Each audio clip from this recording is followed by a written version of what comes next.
Collector മേഘശ്രീയാണ്. അവർ ഈ സ്ഥലം സന്ദർശിച്ച ശേഷം തിരിച്ചു വരുന്ന ഒരു കാഴ്ച നമുക്ക് കാണാൻ കഴിഞ്ഞിരുന്നു. ഒരുപക്ഷെ നമുക്ക് അവരുടെ പ്രതികരണം ലഭ്യമാക്കാൻ കഴിയുമെന്ന് പ്രതീക്ഷിക്കാം.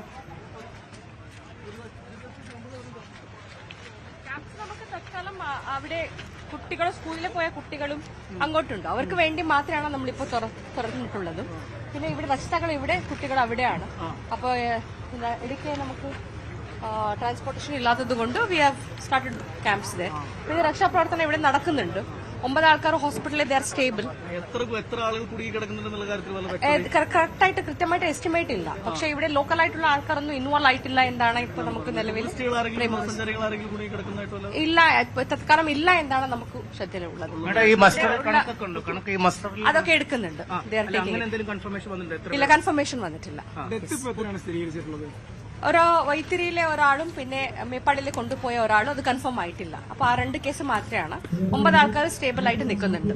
സോ ബാക്കിയുള്ളത് മിസ്സിംഗിന്റെ ലിസ്റ്റ് അവർ തയ്യാറാക്കിക്കൊണ്ടിരിക്കുന്നു. ഇല്ല, അങ്ങനെയില്ല. നമുക്ക് കൺഫേം ആയത് അത്രയും. അവർ തത്കാലത്തേക്ക് അവിടെ സേഫ് ആയിട്ടുള്ള സ്ഥലത്തേക്ക് മാറ്റുന്നുണ്ട്. തത്കാലത്തേക്ക്. അപ്പൊ ഇത് കഴിഞ്ഞിട്ട് ഈ ബ്രിഡ്ജിന്റെ സ്റ്റെബിലിറ്റിയും കൂടി ഒന്ന് നോക്കിയിട്ട് ഇങ്ങോട്ട് കൊണ്ടുവരാനുള്ള സംവിധാനം ചെയ്യും. NDRFന്റെ ടീം പുറപ്പെട്ടിട്ടുണ്ട്. കോഴിക്കോടിൽ നിന്നും പിന്നെ തൃശ്ശൂരിൽ നിന്നും മറ്റുള്ള സ്ഥലത്തിൽ നിന്നും വരുന്നുണ്ട്. ഇപ്പൊ നിലവിലുള്ള ആൾക്കാരെ കൊണ്ട് അവർ നന്നായിട്ട് ചെയ്യുന്നുണ്ട്. രാത്രിയിൽ തുടരേണ്ടി വന്നാൽ യെസ്, അതിന്റെ സംവിധാനങ്ങളൊക്കെ നമ്മൾ ചെയ്തിട്ടുണ്ട്. ഈ മഴ തുടരുന്ന ഒരു പ്രശ്നം തന്നെയാണല്ലേ റെസ്ക്യൂ ചെയ്യുന്നവർക്കും ഇന്ന് റെഡ് അലർട്ട് പ്രഖ്യാപിച്ചിട്ടുണ്ട്. അപ്പൊ അത് നോക്കിയിട്ട് നമുക്ക് കാലാവസ്ഥ നോക്കിയിട്ട് കാര്യങ്ങൾ പ്ലാൻ ചെയ്യാം. വയനാട്ടിൽ മഴ തുടരുമെന്നുള്ളത് തന്നെയല്ലേ തൽക്കാലം റെഡ് അലർട്ട് ആണ് ഉള്ളത്. ബാക്കിയുള്ള സ്ഥലത്തിലൊക്കെ അലർട്ട് ചെയ്തിട്ടുണ്ട്. അപ്പൊ എല്ലാവരും ഫീൽഡിലാണ്, എല്ലാവരും ചെയ്യുന്നുണ്ട്. മേഡം, അപ്പൊ 2 പേര് മരിച്ചു. ബാക്കി എത്രയാണെന്ന് കൃത്യമായി മിസ്സിംഗ് അറിയാൻ പറ്റാത്തൊരു സാഹചര്യമാണ്. അല്ല, നമുക്കത് എടുക്കുന്നുണ്ട് അവർ.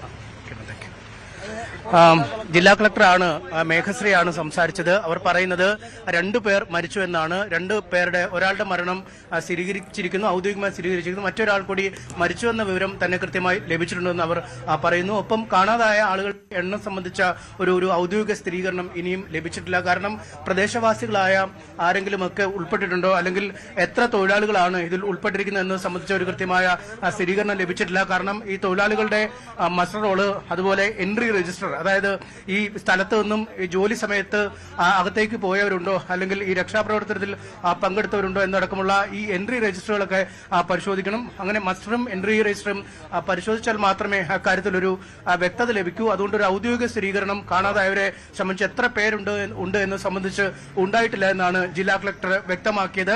മരിച്ചത് 2 പേരാണ് എന്ന ഏതാണ്ടൊരു സ്ഥിരീകരണം കളക്ടറുടെ ഭാഗത്തു നിന്നും ഉണ്ടായിട്ടുണ്ട്.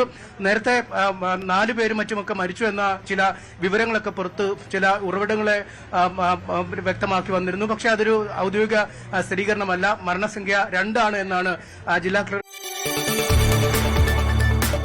കൂടുതൽ വാർത്തകൾക്ക് News 18 Keralam YouTube channel subscribe ചെയ്യുക.